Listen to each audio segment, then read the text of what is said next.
علی امین گنڈاپور کی گرفتاری کی اصل کہانی کیا ہے اور اس کو کیسے ڈائیورٹ کیا گیا، آج آپ کے سامنے سارا سچ رکھیں گے۔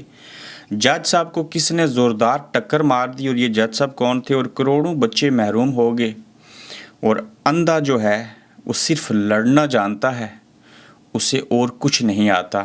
آج کی گورکھ دندہ میں اس پر بات کریں گے۔ السلام علیکم، آپ دیکھ رہے ہیں گورکھ دندہ، ابرار قریشی آپ سے مخاطب ہوں۔ علی امین گنڈاپور کے اوپر سب سے پہلے بات کریں گے کہ علی امین گنڈاپور کو کیسے اغوا کیا گیا تھا، کس کے پاس گئے تھے، کہا کیا جا رہا ہے اور ہوا کیا تھا۔ یہ ایک پروپیگنڈا بن گیا اور کہا یہ جا رہا ہے کہ علی امین گنڈاپور نے خفیہ ادارے سے اپنی مرضی سے ملے اور حاضری دی، ان کے موبائل قبضے میں لے لیے گئے۔ علی امین گنڈاپور نے جاتے ساتھ 3 شخصیات سے تقریر پر معافی مانگی، اعزاز سید نے ایسے دعویٰ کیا ہے۔ اب حقیقت یہ ہے کہ علی امین گنڈاپور کو اغوا کیا گیا تھا۔ علی امین گنڈاپور جو ہیں ان کے عملے کو یرغمال بنایا گیا تھا، انہیں لے کر گئے تھے، 18 گھنٹے اپنے پاس رکھا، کافی لوگ ان سے ملے، معافی مانگنے کی بات بالکل ہوئی، علی امین گنڈاپور نے معافی نہیں مانگی، اور اب پھر بھی پی ٹی آئی نے پردہ رکھا ہے کہ چیف منسٹر جو ہے اس کو اغوا کیا گیا، بلکہ وہ کہہ رہے ہیں کہ ایک امپورٹنٹ سیکیورٹی کے حالات کے حوالے سے میٹنگ تھی تو وہ اس میں گئے تھے۔ تو یہ ایک درمیانہ راستہ پی ٹی آئی نے دیا، لیکن سب کو علم ہے کہ انہیں اغوا کیا گیا تھا، اور اب یہ جو کہا جا رہا ہے کہ انہوں نے معافی مانگی ہے، ایسا نہیں ہے۔ اگر معافی مانگی ہوتی تو کے پی کی اسمبلی کے اندر ایسی تقریریں فوج کے خلاف نہ ہوتی۔ اگر معافی مانگی ہوتی تو علی امین گنڈاپور بھی بطور وزیر اعلیٰ کے پی کی اسمبلی میں ایسا گزشتہ روز خطاب نہ کرتے، وہاں جو قرارداد پیش کی گئی ہے وہ اس نوعیت کی نہ ہوتی۔ تو لہٰذا یہ گندہ کرنے کی کوشش کی جا رہی ہے کہ علی امین گنڈاپور صاحب نے جو ہے وہ وہاں پہ معافی مانگی۔ میں اپنے سورسی سے آپ کو بتا رہا ہوں کہ علی امین گنڈاپور نے معافی نہیں مانگی۔ یہ بھی میں تصدیق کر رہا ہوں کہ وہ اپنی مرضی سے سیکیورٹی کے حوالے سے میٹنگ میں نہیں گئے تھے۔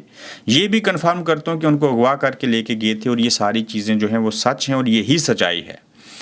اب یہیں پہ میں ایک اور نقطہ ڈسکس کر دیتا ہوں کہ یہ جو اندھے لوگ ہوتے ہیں نا، چاہے وہ حقیقت میں نابینا ہوں آنکھوں سے، یا ان کی آنکھیں ہوں اور ان کی عقل کے اوپر پردہ پڑا ہو، تو وہ کیا کرتے ہیں، انہیں کچھ دکھائی نہیں دیتا، اور جب دکھائی کچھ نہیں دے گا تو پھر وہ لڑے گا، صرف وہ اچھا اور برا دیکھے گا نہیں، چونکہ اس کی آنکھیں دیکھ ہی نہیں سکتی، تو نہ اس کے اوپر وہ کوئی معافی مانگے گا۔ تو یہی حالات اس وقت جو راجنیتی چل رہی ہے پاکستان کے اندر، اس میں اندھی اسٹیبلشمنٹ ہے اور اس کو دکھائی کچھ نہیں دیتا اور کچل کے جا رہے ہیں آگے۔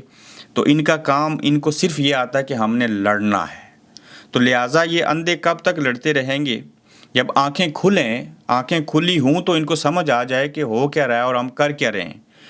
تو اندھا صرف لڑنا جانتا ہے، یہ انہوں نے ثابت کر کے دکھایا ہے۔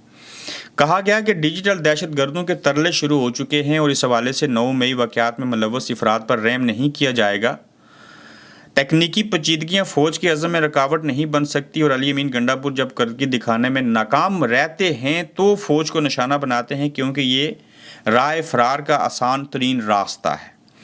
40 یوٹیوبرز اور صحافیوں کے گروپ کو بریفنگ، سال ہزاروں فوجی افسران 40 سال کی عمر میں ریٹائرڈ ہو جاتے ہیں۔ یہ افسران نوجوانوں اور جو اہل ہوتے ہیں انہیں نجی اور سرکاری دونوں شعبوں میں میرٹ کی بنیاد پر بھرتی کیا جاتا ہے، کیونکہ وہ فوج میں اپنی خدمات کی وجہ سے منفرد مہارت رکھتے ہیں۔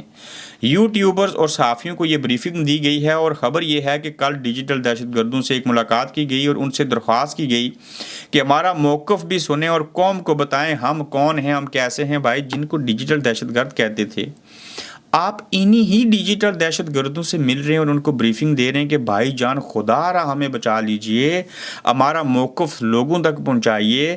ہم اس لیے ریٹائرڈ لوگوں کو وہاں پہ لگاتے ہیں چونکہ ان کی مہارت ہوتی ہے، اور 40 سال نوکری کرنے کے بعد صرف یس سر کہنے والا جو ہے وہ نیم پاگل ہوتا ہے، معذرت کے ساتھ۔ ایسٹ انڈیا کمپنی کے جو لوگ تھے، جب انگریزوں نے ایشیا پہ رول کیا ہندوستان کے اوپر، متحدہ ہندوستان کے اوپر، وہ انگریز جب گریٹ برٹن میں واپس آئے تھے، کوئی کمشنر تھا، کوئی گورنر تھا، کوئی ڈی سی تھا، کوئی کچھ تھا، उन सब को इन्होंने नौकरियों से फारिग कर दिया था, क्योंकि वहाँ पे इन्होंने जब रूल किया तो इनके तुरा इम्तियाज़ तरीक़ाकार काम करने का और था, तो वो चाहते थे अपने मुल्क के अंदर ये अफिसरान ब्यूरोक्रेट जो हैं वो काम नहीं कर पाएंगे, तो उन्हें यहाँ नौकरी नहीं मिली थी। तो इसी तरह से आप जितना मर्ज़ी कह लें, 40 साल नौकरी करने के बाद, 60 साल उम्र हो जाने के बाद इंसान की खाने की, पीने की, महसूस करने की, तमाम सूंघने की हिस्सें आधी से ज़्यादा तो मर जाती हैं। जिस्म जवाब दे देता है, बच्चा बढ़ापे की तरफ चला जाता है, और आप डिजिटल दहशतगर्द जिनको कहते हैं उन्हीं के ज़रिए ये तासर दे रहे हैं कि हम बड़े अच्छे लोग हैं, ये बड़ा तजर्बा रखते हैं, बड़ी महारत रखते हैं। ये क्यों नहीं कहते कि सिविलियन का हक मार रहे हैं और इन इदारों के ऊपर रिटायर्ड अफिसरान को लगा रहे हैं? तो आप डिजिटल दहशतगर्दों से मिल के ये बताएँ जो सच है। 9 मई केसेस सुनने वाले जज को किसने टक्कर मारी? आप देखिएगा कि 9 मई की केसेस सुनने वाला जज इंसाफ कर रहा था, उसको टक्कर मार दी गई और बड़े ज़ोर से टक्कर मारी गई। ये इसको दहशतगर्दी कहते हैं। 9 मई मुकदमात की समाअत करने वाले इंसदाद दहशतगर्दी अदालत के जज अरशद जावेद की गाड़ी को टक्कर मारी गई। नामालूम वीगो डाले वाले ने जज अरशद जावेद की गाड़ी को कनाल रोड पर टक्कर मार दी और नामालूम गाड़ी की टक्कर से जज अरशद जावेद की गाड़ी को नुकसान पहुंचा। जज अरशद जावेद बाहिफाजत इंसदाद दहशतगर्दी अदालत लाहौर पहुंच गए। ये वाली टक्कर और पाक फौज का पार्लियामेंट के ऊपर हमला, और उसकी अगर वीडियो मिल जाए, और वो जो नकाब पोस्ट जूतों समेत पार्लियामेंट के अंदर जो मस्जिद थी उसके अंदर जो घुसे हैं, इनको अल्लाह का इनके ऊपर कहर नाजिल हो। जिस दिन वो वीडियो मिल गई तो लग पता जाएगा कौन सियासत में मुदाखलत करता है या नहीं करता, और ये किसने सारा अमल किया था। और इस हवाले से गौर खान साहब जो हैं उन्होंने टाइम दिया स्पीकर को कि आज ही के दिन में एक तो लोगों को बहाल करवाएं, ये जो 10 एमएनएज़ हैं, और तहकीकात करवाएं और वीडियोस जो हैं उनको सामने लाएं, पब्लिक करें। अगर ये लोग गन्ने लेके हाई कोर्ट के शीशे तोड़ के अदालत के अंदर से इमरान खान को गिरफ्तार कर लेते हैं, उसके बाद वीडियो कैमरास जो थे वो डिकोडर उनको चोरी कर लेते हैं, तो ये पार्लियामेंट की वीडियो कैसे मिलेंगी? यानी कि दूध की रखवाली बिल्ले के मसदाक ये हालात वहाँ पे चल रहे हैं। तो ये तहकीकात कभी सामने नहीं आएंगी, लेकिन सब लोग कह चुके हैं कि ये मिलिट्री इस्टेब्लिशमेंट ने किया, ये फ़ौज ISI के लोग थे जिन्होंने 10 MNAs के साथ ये सलूक किया। तो भाई ये कुछ पर्दे रहने दो, अपने आप को नंगा और गंजा करके अवाम के सामने पेश नहीं करो, ये बेइज्जती होती है। तो जज साहब को मारें टकरें, कोई जिसकी आगे की तैयारी न हुई डर जाएगा, जो दलेर हुआ वो आपसे नहीं डरेगा और इंसाफ करेगा। अवाम का एतमाद न हुआ तो मुल्क ठीक नहीं होगा। ये वफाकी वज़ीर ख़जाना मोहम्मद औरंगज़ेब ने कहा है कि निजी शुबे को आगे बढ़कर मुल्क को लीड करना होगा। जब तक अवाम में एतमाद बाल नहीं होगा हम आगे नहीं बढ़ सकते। बड़ी अच्छी बात की इन्होंने, ये बहुत अच्छी बात की, और ये किसके लिए की और किसको कहा उनको समझना चाहिए। कितने करोड़ों बच्चे तालीम से महरूम हैं? पाकिस्तान में 2 करोड़ 62 लाख से ज़ायद बच्चे स्कूलों से बाहर हैं। 5 से 9 साल की उम्र के 1 करोड़ 7,74,890 बच्चे और बच्चियों को स्कूलों में दाखिल नहीं करवाया गया। वजारत तालीम ने इंकशाफ किया है। क्यों? वो तो वैसे भी नहीं चाहते ये पढ़ें, ऊपर से गुर्बत है, हालात बुरे हैं, तो किस तरह से ये चीज़ें होंगी। अब कह रहे हैं कि एक लीगी रहनुमा है, उनका ज़हनी तवाज़ुन बिगड़ गया है। जुमला बड़ा अजीब सा है, लेकिन इसके ऊपर आपको बताते हैं कि हुआ क्या। कहते हैं कि पार्लियामेंट से गिरफ्तारियां होने पर स्पीकर ने कौमी असम्बली के सार्जेंट 8 आर्म्स समेत 4 सिक्योरिटी एहलकार उनको मअतल कर दिया है। लेकिन दूसरी तरफ अतात आरड़ का असम्बली में अनोखा बयान के गलत बयानी है। पार्लियामेंट हाउस के अंदर से किसी रुकन कौमी असम्बली को नहीं उठाया गया। कहते हैं जी कि पार्लियामेंट से किसी को उठाया ही नहीं गया। दूसरी जानब कहते हैं उठाया गया, और जो कसूरवार थे, जो सिक्योरिटी एहलकार थे, उनको हमने मअतल कर दिया है। अब इन 2 मुतज़ाद बयानात में से किसका ज़हनी तवाज़ुन ख़राब है? ये तारड़ साहब जो है ना, इनका ज़हनी तवाज़ुन ख़राब है, चूँकि ये अपनी बात नहीं करते, ये लिखी लिखाई रटी रटाई बात जो आती है उसको बयान कर देते हैं।